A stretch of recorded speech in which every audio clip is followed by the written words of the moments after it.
ये सूर्य और चंद्र वंश पूर्व से एक ही है। और मैं कहूंगा ये दोनों देव ऐसे हैं जिनका नित्य दर्शन करना चाहिए। ये दो ही वंश के लोग हैं धरती पर, या सूर्यवंशी होंगे या चंद्रवंशी होंगे। एक बार के लिए आप चंद्रमा का दर्शन भले ही न कर पाए, लेकिन सूर्य देवता का दर्शन जरूर करें। इस मृत्यु लोक में जितनी भी मानव जाति है, किसी भी कास्ट से हो, वो सब सूर्यवंशी है, वो सब सूर्य नारायण की औलाद है, उनकी संतान। इसलिए तो कहते हैं कि जो प्रत्येक दिन भगवान सूर्यदेव को जल देते हैं, वो अपने पुरखों के ऋण से मुक्त हो जाते हैं। आप सुन नहीं रहे हैं?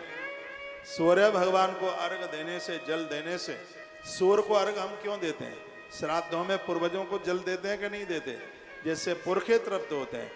हमारा प्रथम यदि पुरखा कोई है तो सूर्य देवता है, किसी भी कास्ट का कोई व्यक्ति क्यों ना हो। जिस समय हम सूर्य देवता को जल देते हैं, उस समय हमारे पुरखे और भगवान दोनों के दोनों तृप्त हो जाते हैं। इसलिए प्रत्येक दिन सूर्य देवता को अर्घ। पूज्य स्वामी विवेकानंद महाराज ने इसके ऊपर बहुत जोर दिया। और सूर्यदेव साधारण नहीं है, हनुमान जी के भी गुरु जी। इनका नित्य दर्शन करो, इनका प्रत्येक दिन प्रणाम करो। जिनके घर में सूर्य देवता की किरणें आती रहती हैं, उस घर में प्रतिमाएं मंदिर में खंडित नहीं होती। मंदिर वही सुबह है, वास्तु कहता है खिड़की खोलते ही सूर्य भगवान की किरणें घर के अंदर आकर के प्रवेश करें। मंदिर ऐसी जगह बनाइए, ऐसा कोई जंगला छोड़िए, विंडो छोड़िए, जहां सूर्य भगवान की किरण आ सके। कहते हैं कि ऋतुकाल के समय में नारी जब 5-4 दिन पूजा में नहीं जा पाती, यदि मंदिर में से निकल जाए, देवताओं के सामने से, तुलसी के सामने से निकल जाए, तो तुलसी सूख जाती है, प्रतिमाएं खंडित हो जाती हैं। तो उसकी पवित्रता के लिए सूर्य पुराण में कोई बात बताइए तो वो सूर्य भगवान की किरण है।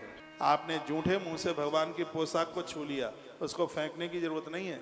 मुझे आज एक बहन कहती है, महाराज की बड़ा आनंद आता है, जो कथा में जो आप बातें सुनाते हैं वो बड़ी अद्भुत होती है। मैं बड़े प्रमाण के साथ बात कहता हूँ। आपने जूठे हाथों से भगवान की पोशाक फेंकना नहीं है। क्या करना है?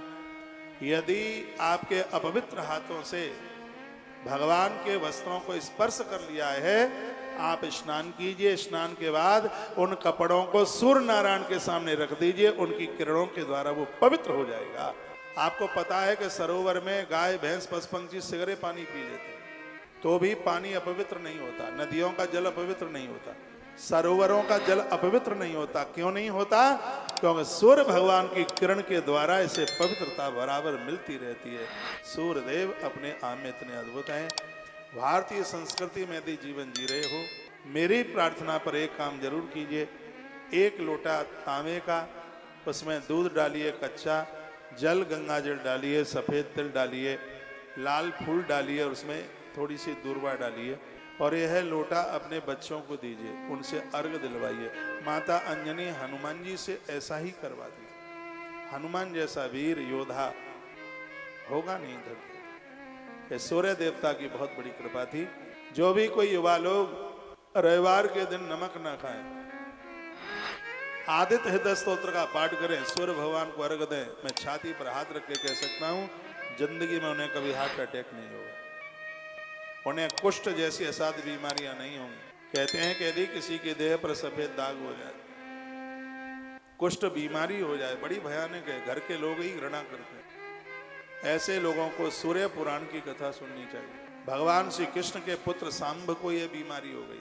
जगन्नाथपुरी क्षेत्र में उन्होंने सूर्य पुराण सुना और एक मंदिर बनाया। वो मंदिर आज भी है वहां पर।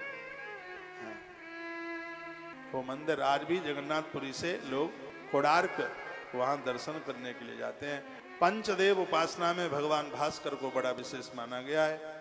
अभी तो आपने सूर्य वंश की